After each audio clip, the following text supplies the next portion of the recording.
Welcome back. You said overload of material on Apple's latest software stuff, and the sources are definitely calling this a new era.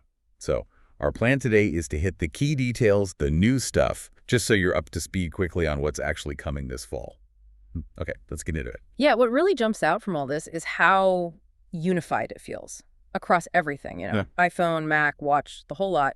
And it seems like there are two big underlying themes driving this new era. Mhm. First, a really major expansion of Apple Intelligence. And second, what they're framing as their biggest design refresh ever.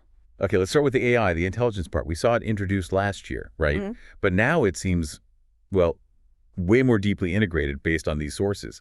A key thing mentioned is this new foundation model framework. Sounds important. It is, yeah. It basically lets developers build Apple's on-device large language model right into any app, Yeah. which is huge. I mean, for performance and for privacy, it all happens right there on your phone or Mac. Right. No sending data off somewhere else. Right. Exactly. So think about like a Notes app summarizing stuff instantly, privately, or maybe All Trails suggesting hikes based on your history, but without sharing that data.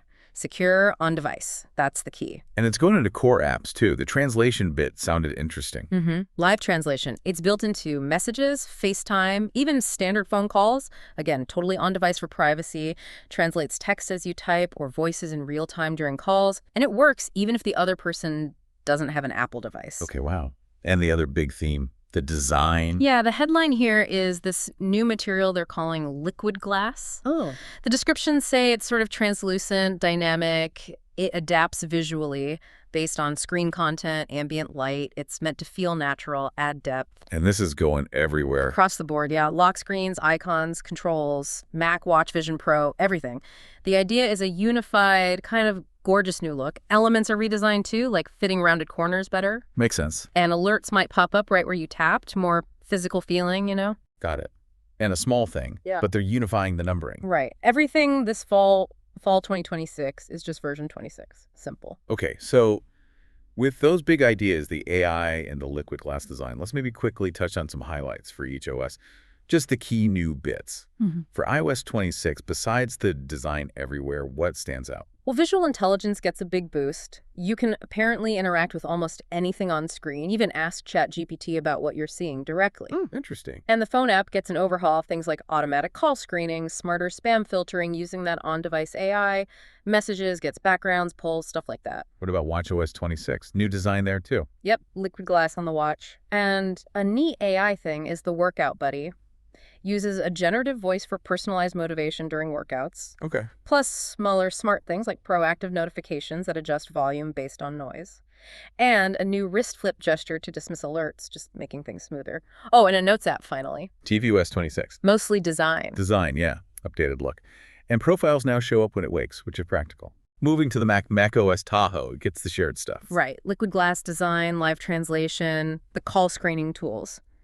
But Spotlight is getting what they call its biggest update ever. Oh. Faster browsing, accessing content everywhere, even mirrored iPhone apps, and new system and app actions using quick keys powered by contextual AI. It sounds like a pretty fundamental change for Mac navigation. Also a dedicated Games app and Metal 4 for better graphics. And VisionOS 26 for the Vision Pro. Apple Intelligence updates there too, new spatial widgets that can kind of stick around in your room, and spatial scenes letting you step into 3D versions of your 2D photos, using AI to build that. Whoa. Plus, better shared experiences for multiple users, and support for more spatial accessories, like Logitech controllers. Okay, almost there. iPadOS 26. It gets the shared features, I assume. Yeah, live translation, messages updates, the phone app features, Games app. But the big news seems to be a new windowing system. They're calling it a giant leap forward for multitasking. Like real multitasking. Sounds like it. Precise pointer control, tiling apps, expose view, more windows open, minimized windows, and a persistent menu bar. Plus improvements to the Files app, like folders in the dock, finally.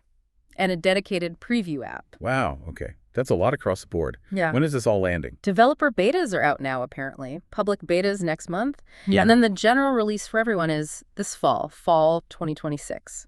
So wrapping up, the big takeaways seem to be Apple Intelligence becoming truly pervasive, powering a lot of these new features. And that liquid glass design, creating this unified dynamic feel everywhere. It really makes you think, doesn't it?